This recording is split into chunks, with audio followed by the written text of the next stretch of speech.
like to ask the head of the department to welcome the gathering, and also she'll give a brief report to the events organized by the department as a part of the Women's March Hyderabad 2013 EFLU Edition. So I ask Dr. Nagamulika to address the gathering.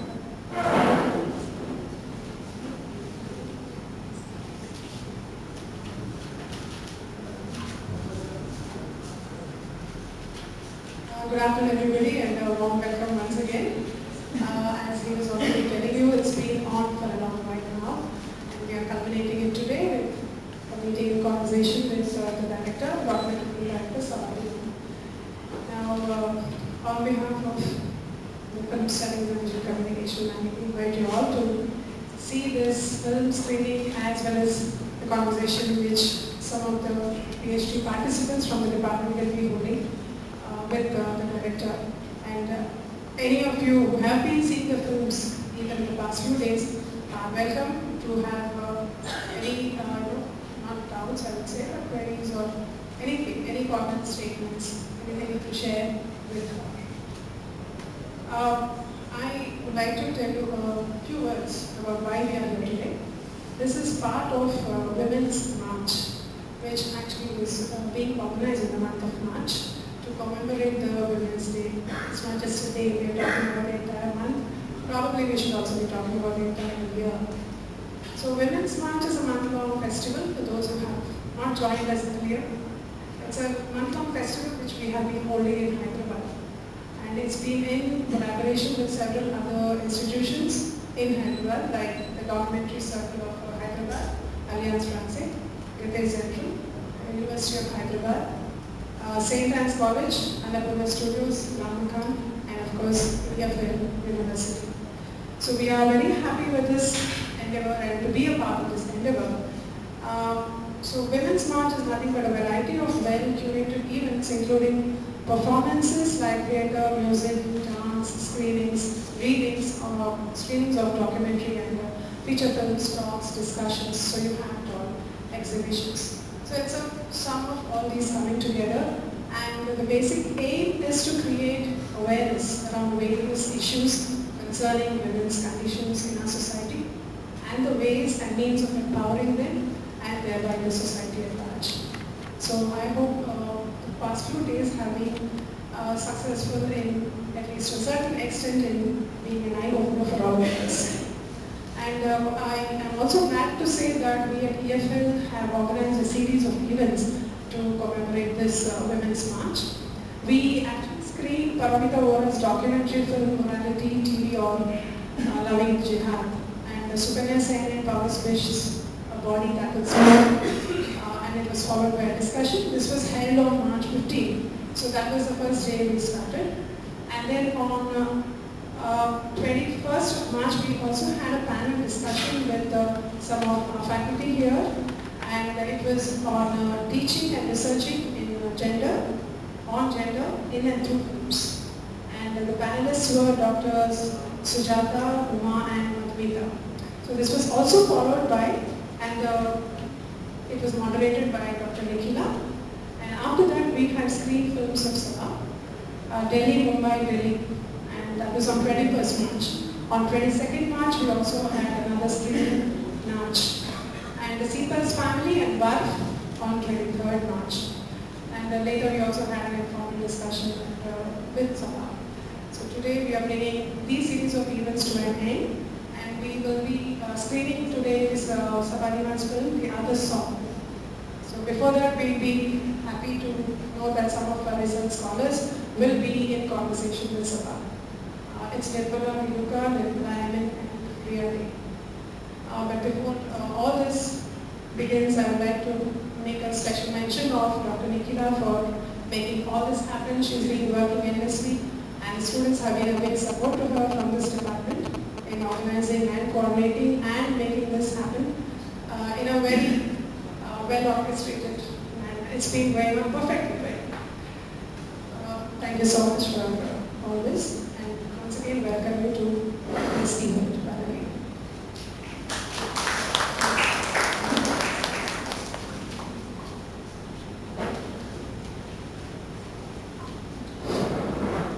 you so much.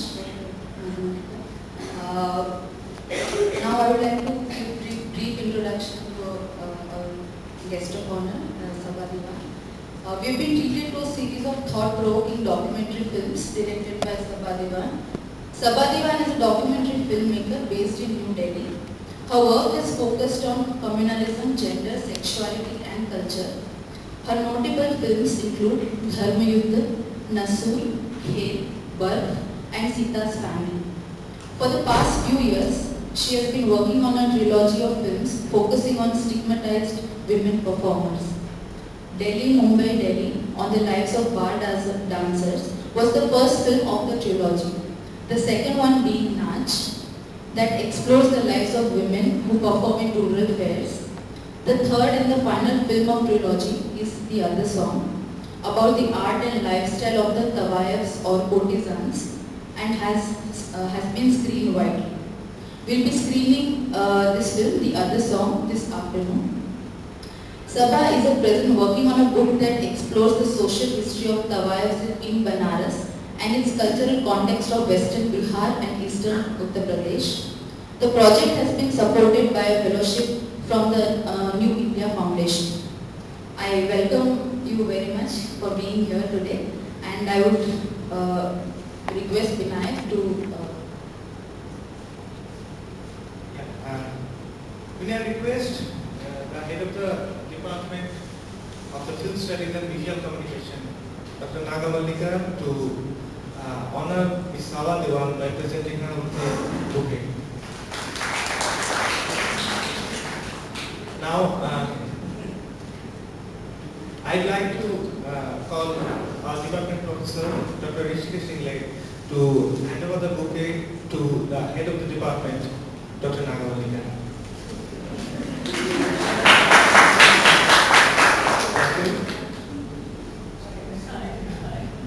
Now, I'd like to request Ms. Sabha Devan to say a few words in this occasion.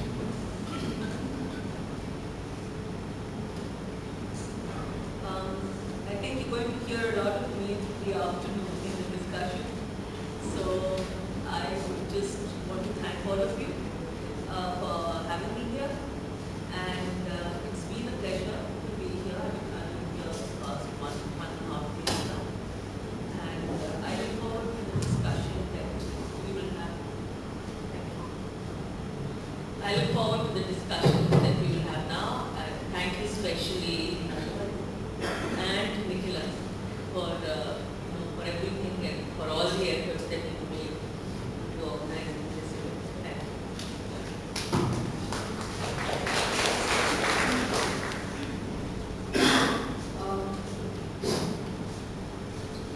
So now we begin our session in conversation with Sabha Devan. I request our research scholars Nirmala Biluka, Nirmala MN and Riya Dev to come here on the dais. Just joined the Film Studies Department last semester. I'm working on 90s Hindi cinema and started during the 90s, and at present I'm looking at what religious identity has to do with the production of stardom. So I'm Nirmala. I'm working on the labor aspect of Indian film industry. I'm Nirmala Biluka. I'm a visual artist basically, but I've basically joined film studies. And my area of interest is representation of women in art and film. So first I would like to thank you ma'am for bringing us all these movies. And I think it made more sense watching them in a row rather than watching them individually because they cover with different aspects of women's issues.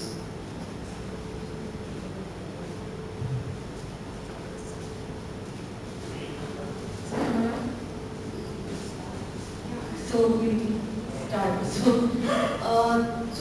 one of the concerns that some of us had was with respect to the formal aspect of the films. So these set of films that we have watched are about, there's an attempt to retrieve certain kinds of narratives of marginalized women. So we were also wondering what kind of you would have made a conscious decision in terms of a formal technique, in terms of style, the kind of camera work you would do, and the kind of narrative you would have. So what have these things been like? Does anyone want to add this? Well, that's a huge question because we are talking about seeing an array of films which is spanning from 97 to 2009. Actually, you know, the kind of, in terms of the style which I work with, I don't work with any particular given style, which actually would be obvious from my work.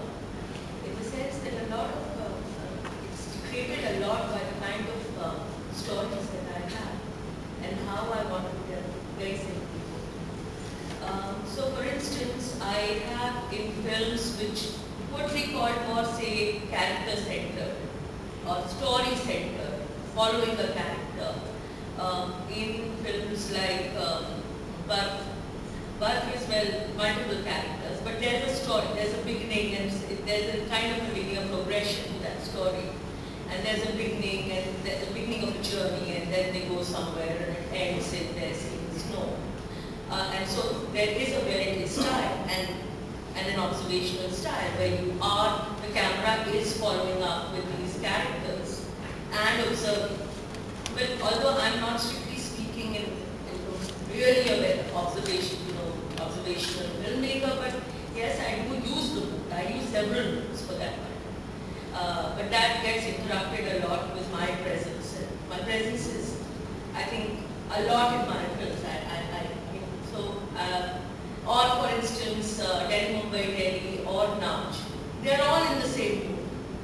But if you were to see, say, well, there's an earlier film of mine made in 1994 called Kale, which hasn't been shown, we didn't show here.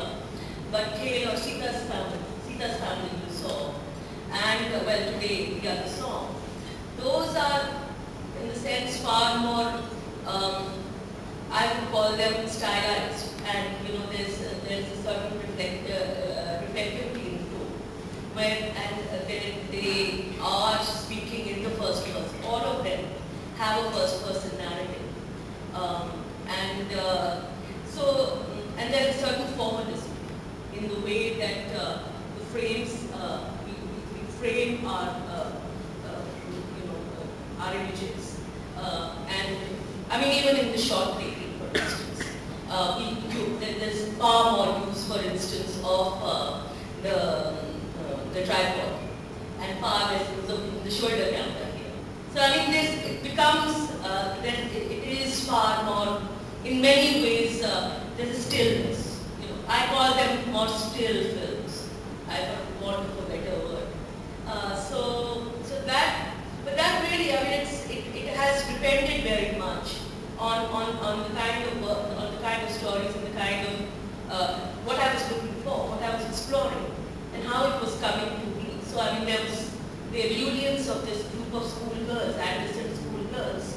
I mean, a certain kind of a formal shot taking, etc. didn't do. I just wanted to go along with it and to be as non-intrusive as possible. Because I didn't want to play a heavy hand. I mean, I didn't want that kind of thing. I wanted lightness of touch. Or for Delhi, Mumbai, Delhi. I mean, there's this one character. It's a character-driven story. There's a beginning and then kind of goes into it. Whereas something like Sita's Family or the other song, I see them also in my mind in space. There is a lot of sharing that happens, but not necessarily all the sharing is meant to be communicated or shared with the wider world. And they felt safe with me because they'd known me almost 6 months before they were girlfriend. So they were safe. They felt safe enough to share all of that in front of the camera. But the understanding was that they any point of time come and say, I don't want this. I don't want to do these conversations. And so anyway, when the rough cut, they had seen it, and they had some minor issues, which actually we didn't change in the film. Dance girls, did the dance girls also get Yeah, they did too. I worked like that. Because I feel that in the kind of films at least that I like working on. There has to be a lot of trust on both sides. And trust not only in terms of, while you're working, okay, I get you to trust me. But it has to be a relationship in which there is a certain responsibility that I have as a filmmaker. And therefore, the first people always to watch the films, these films, any of these films, are the people who deal in the work. They have to watch it. And they have to be quite clear as to that they are okay with it. And then we go forward.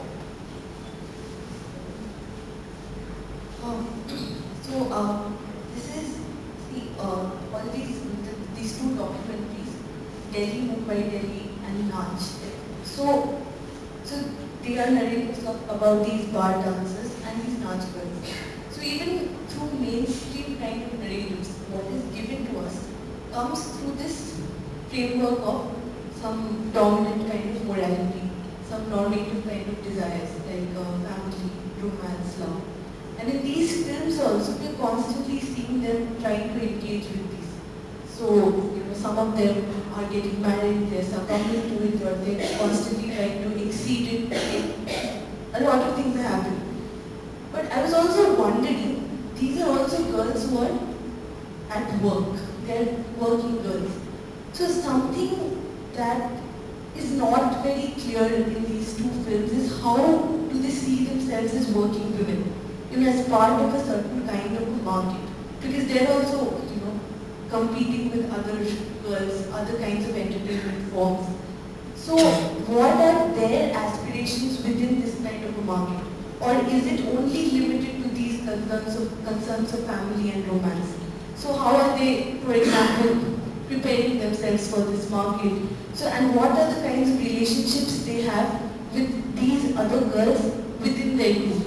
We see in the film that there is some kind of a very healthy camaraderie, but there is also some kind of structure of hierarchy within them. For example, Sunita's mother is there, so she has some kind of lineage from Norton Key, so there is that kind of tradition. Also, Sunita is someone who has a certain kind of skill.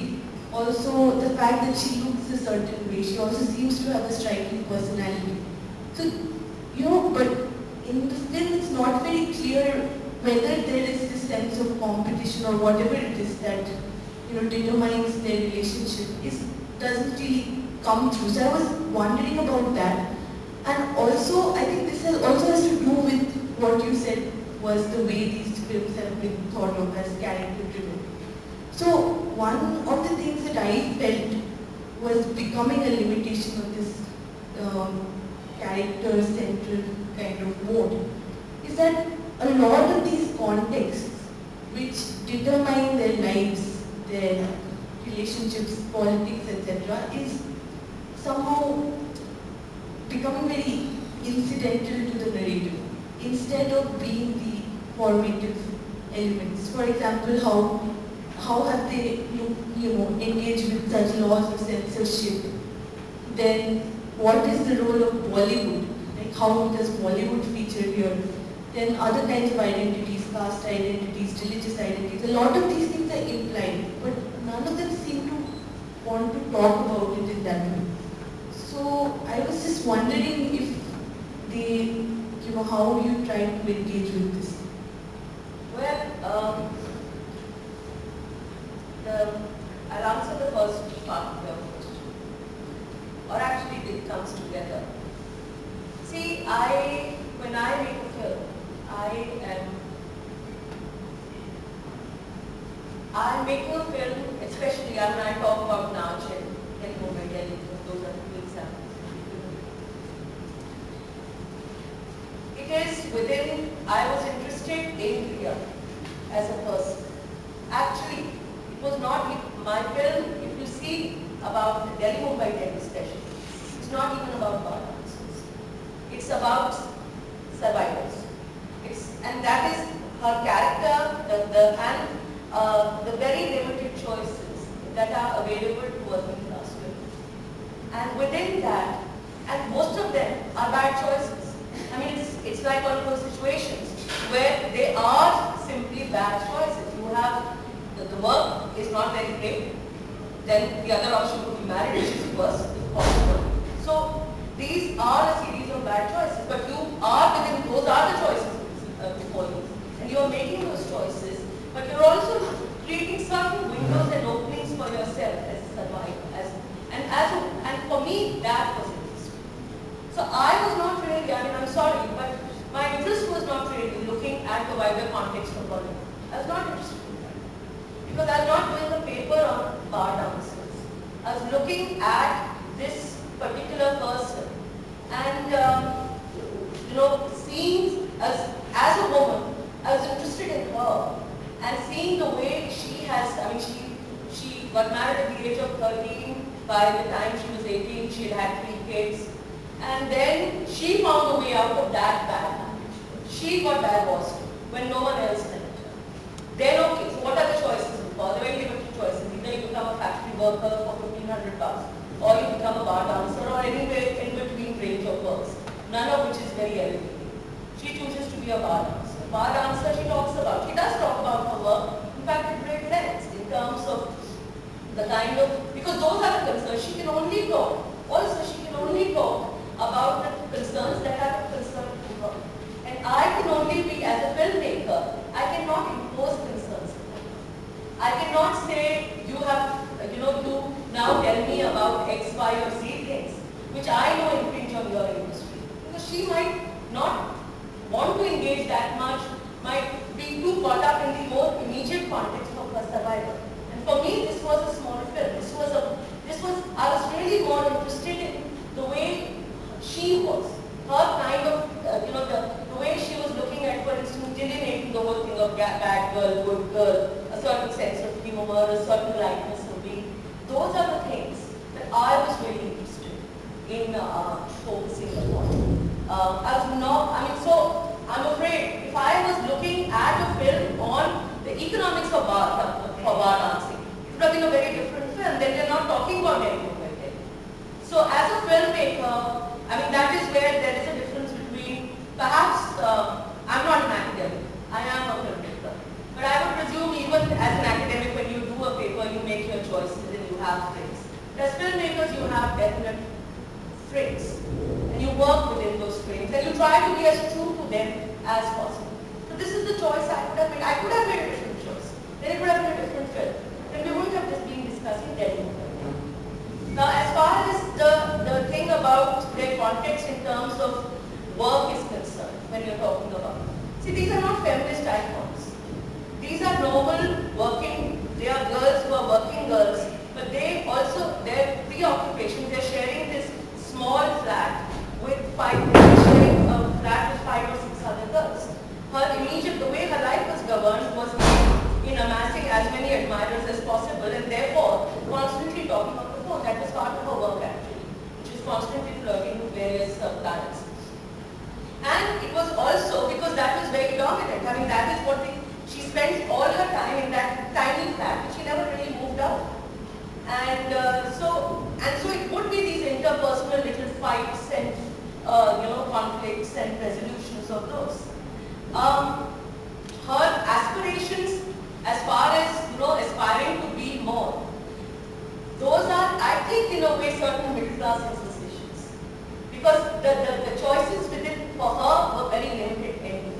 She had made the best possible choice of those limited choices, and then as a bar dancer.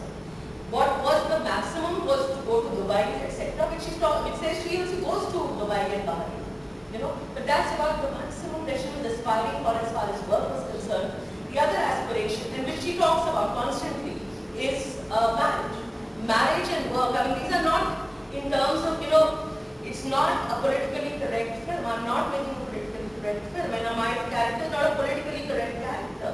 So she's not a feminist icon who thinks more, valorizes work and, has a healthy contempt for love. Unfortunately, she doesn't. She is a girl who's caught up in many things together. And I have to be true to her. And as far as Nach is concerned, actually you've caught on to a lot of things that are there, which are all indicated to my mind, and which are all there. Now I do not believe in playing a heavy hand. You caught on to the fact, about the fact of being in based performance. very close relationship that Sunita shares. It's a very matrifocal family with women heading the household. It's all there. It's all coming out. I was really interested in in power. I mean, Delhi Mumbai Delhi is looking at gender and limited choices in a way. But in Naj, I'm looking at issues of sexuality and power. And also the extent of that power and the limits of that power, both together. So there is a sense of power at many levels that the girls experience in terms of their sexual expression, in terms of what they feel they have the power over the men. In the inversion, there's a playing constantly in the film of the inversion of the gaze. You know, the whole dominant, so-called dominant, this male gaze thing is inverted in the film, almost literally, because we start off by watching the girls. The film starts by watching the girls from where the audiences are onto the stage. But actually, as you are into the film, you are watching the audiences. You're not watching. You're with the girls watching the audiences, and they are the ones who are defining their audiences. They are the ones who are talking about it. And that, to my mind, it's because this is an area with bar dancers or with Nautanki dancers. Sexuality and work are issues which are overlapping issues. So they are talking about it. When they are talking about all these men who are fawning over them, they are talking, these are the wages of that workers. These are the success stories of work. These are the ways in which they measure that success.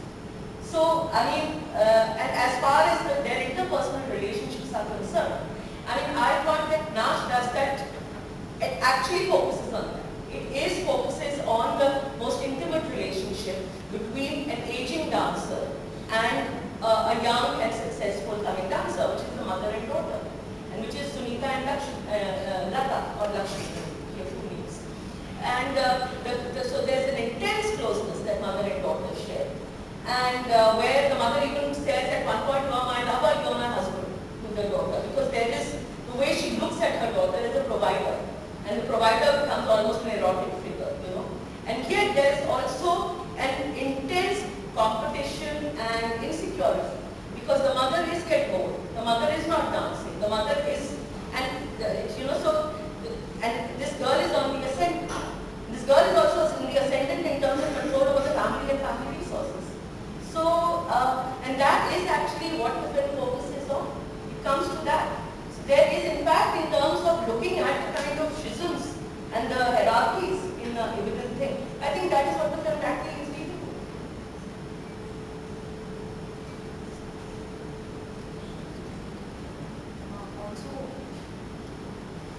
Also regarding the dancing movies, there's a very slight or subtle way of talking about issues like prostitution, human trafficking, or crime, violence related to these fronts of the path. So, was it your concept?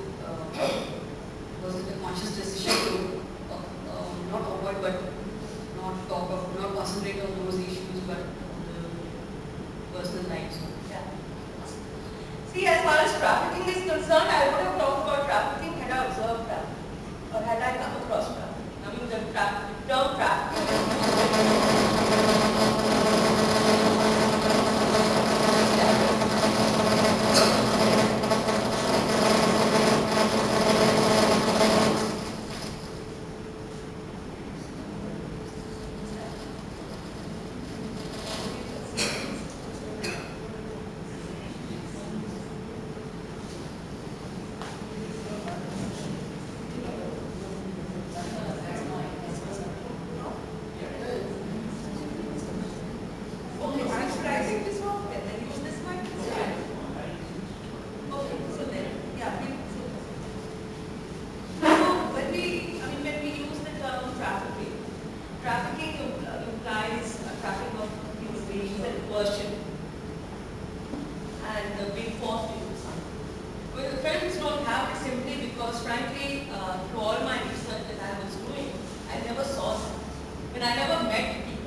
they did not have any experience of anyone else who had been, they said, "Haan, suna hai kisi ne." But in their immediate circle, there was no one that they would talk about. So that is one. Trafficking is, yes, in that sense. I think it's at times a bit of a red herring. And I think there's a whole lot of issues there. Why there is just so much focus on trafficking. Perhaps it's very little to do with women and very much more to do with the kind of funding sources that are funding this kind of work, and also a certain kind of dominant morality which is informed this kind of discourse. So that is a part.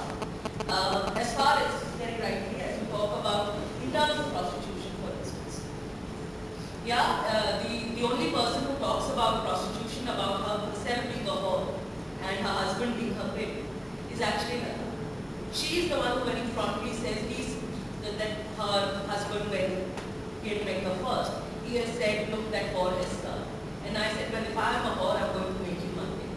And he still to this day remains my pimp. Although he's my husband, then he's a very nice man.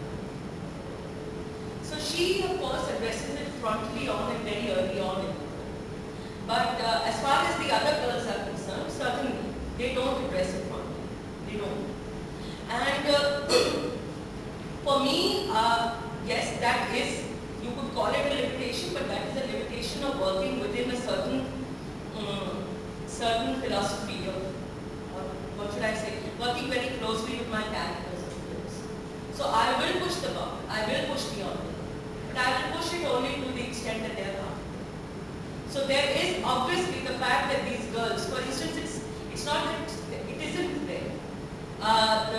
The thing about the fact that these girls are, there's a police always knocking at their family's door in Delhi, Mumbai, Delhi. And there's a constant pressure of the police.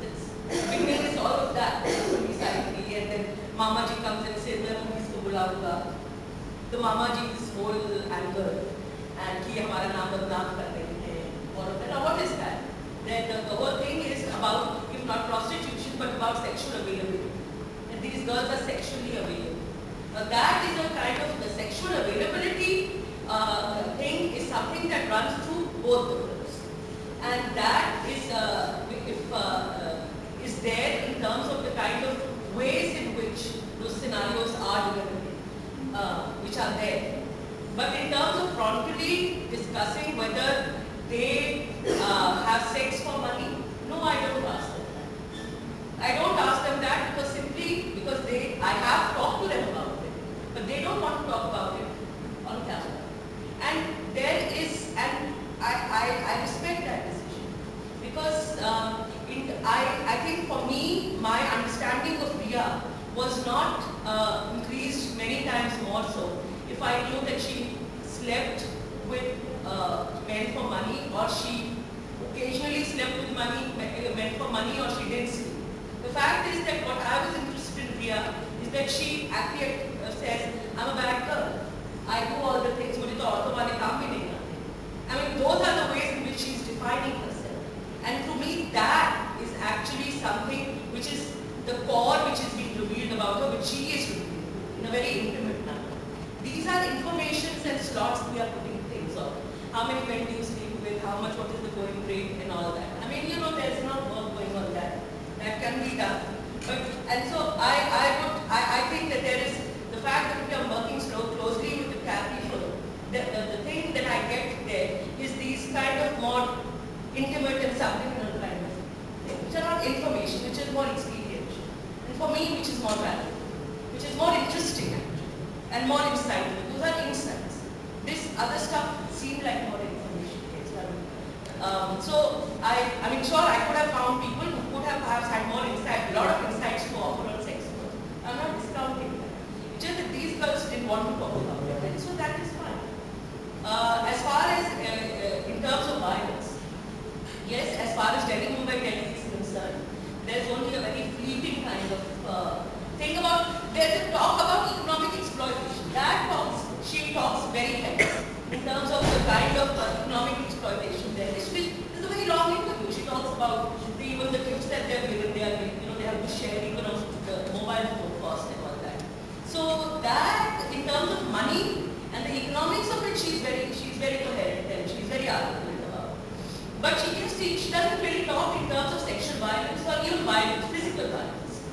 There is Mumbai, Delhi, such they do talk about it. There are lots of that girl who's being forced to, for instance, perform, and she's a bad girl. The whole thing is in terms of actually that is entirely about work. It's in the arena of work. And and the fact that yes, I mean that is it. If the show is on, and you've just got to perform because you've taken money in advance, and so you have to perform. And then they talk about the fact that it's so cold and these girls have to wear no clothes or skimpy clothes and dance that water dance or whatever. And what I found really interesting there is that there's no morality in what they're saying. They're not saying, oh, they have to do the water dance, how terrible. They're saying it's so cold and then they have to do the water dance. So they're talking really from a very work point of view and a very pragmatic. But there is a certain kind of violence there, which is because the violence of someone who's not well and being pushed to dance that way is a certain kind of violence. Or a little violence when Sunita talks about the bottle hitting her and someone throwing this glass bottle filled with this sludge and kind of pouring into her muscle. So the film does talk about violence. But I could only talk about as much violence as they are comfortable with. But what the film, for instance, Nach does talk about, and for me, and for I felt spending all of that much time, which is actually really a very fundamental is the real issue, is of aging and of the insecurity of, because these are professions with very short shelf lives. And so Nach actually takes that on. There is the whole thing of moving away from these young dancers to the older, aging and retired dancers and where they are. So that is where those are the ways in which, but it does all these things by being respectful to how much the girls want to talk about it.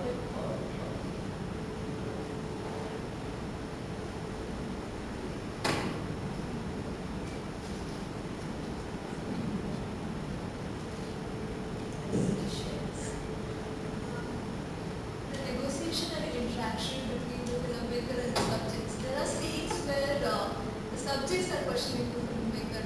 Was it a conscious choice to add those scenes to show the power relationship? So even in Nach, I guess, and also in Riya's comfort zone, when she takes up the interview position, would you like to come into those scenes?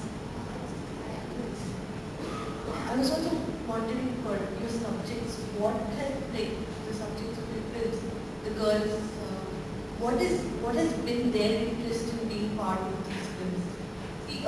Like you see, there are a lot of things have been said also, that there is the thrill of being in front of the camera. There's I'm also wondering if there are other kinds of interests involved. Do they expect something from this film in terms of, like this film, some kind of advertisement or other kinds of concerns of empowerment or emancipation, something like that?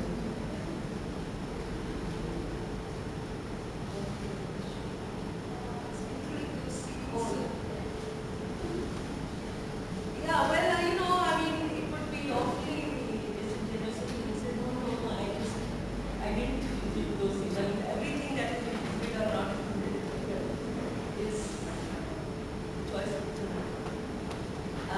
So the fact is, except that it's more rare for that kind of interaction to occur in us, whether you include it or you don't include it in yourself. The fact that the camera almost turns and your characters start questioning you, that's not very frequent occurrence. In fact, it's rather rare. Because of the fact that always there is a certain power. The power of your class. You come with the power of your class, you come with the power of the camera. And the power of the person who is going to represent. So I found it very interesting and very refreshing. Wherein Nach, not only questioning me is fine, but actually to my face they start pitying me. She's very sorry for me, both of them, because I don't have children. also hurt a little bit because to be at the receiving end of pity is not so nice. And so I felt that then it was part of a longer sequence where so it was actually the kind of a process I would hope. It reflects a certain process of filming in which but that is part of this whole process where you have a certain ways in which you are filming and you are relating with your characters. Putting us in touch with and making available the films for our screenings. It was indeed our privilege to host you, Sabha, documentary filmmaker, and to have the director in focus event with her, where we screened 6 of her films, all dealing in a very interesting manner, as you could see from the discussions here, on issues relating to gender. I hope this visit to Hyderabad has been memorable for you. I thank the administration headed by the registrar for their support. I thank the Dean School of Communication. I have to thank the head who was here till a few minutes ago and the faculty of the department for reposing faith in me and asking me to coordinate this program on a theme that I could not refuse. I thank my colleagues from other departments for being a part of the panel discussion. I also thank students and colleagues from other departments who came for the screenings and discussions and supported us in the organizational aspects as well as in our academic endeavors.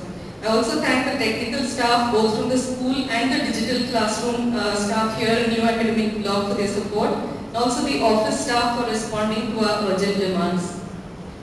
Finally, this program would not have been what it is without the research scholars of the department. Vijay Kumar and Nirmala MN were always there for any work relating to the organization of this event. Our students took the initiative, and many of you may have watched them on Saturday, to organize a unique creative publicity event on Saturday evening, going around the campus in an auto rickshaw with posters and loudspeakers, distributing handbills, making announcements about the screenings. It was entirely their brainchild. They worked tirelessly for it. Lakshman Ele, our internationally renowned creative artist, and Raja Ramesh from the TV industry, both researchers in the department, designed wonderful posters. Nirmala Peluka, Riya Day and Nirmala were part of this in conversation with Sabha just now. Krishna Halawat, Vasti Oja, Vinayak Bhattacharya, Mohan Singh and all the other research scholars of the department, too many to mention by name here, through their active participation and implicit support, have proved yet again if any such proof is needed of the academic culture fostered in our department. Thank you all very much and thank you all once again for being here.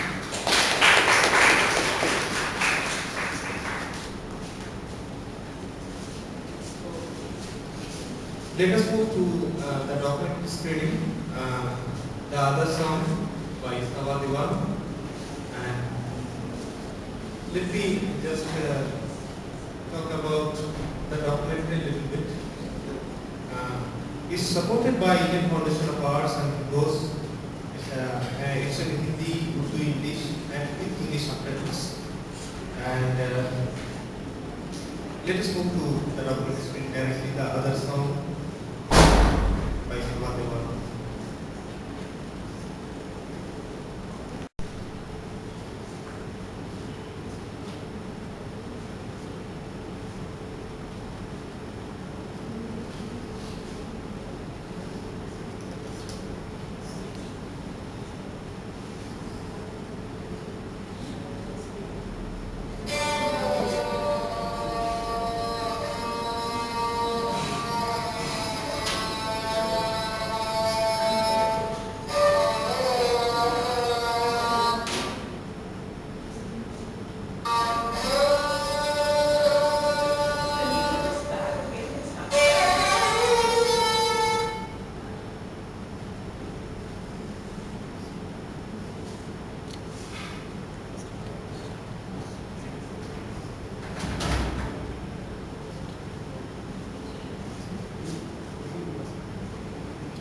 My apologies for a rather abrupt question. Are you aware of a variation of Rasulullah Ghaib Rumi? Lagat Tarjuma Mature? I am told she had also recorded a slightly different version. Lagat Jubalma Mature. It is apparently one of her earliest recordings. You might wonder why I am interested in searching for a forgotten Khumri. I myself am not sure, except that erasure sometimes holds keys to the forbidden. जिसमें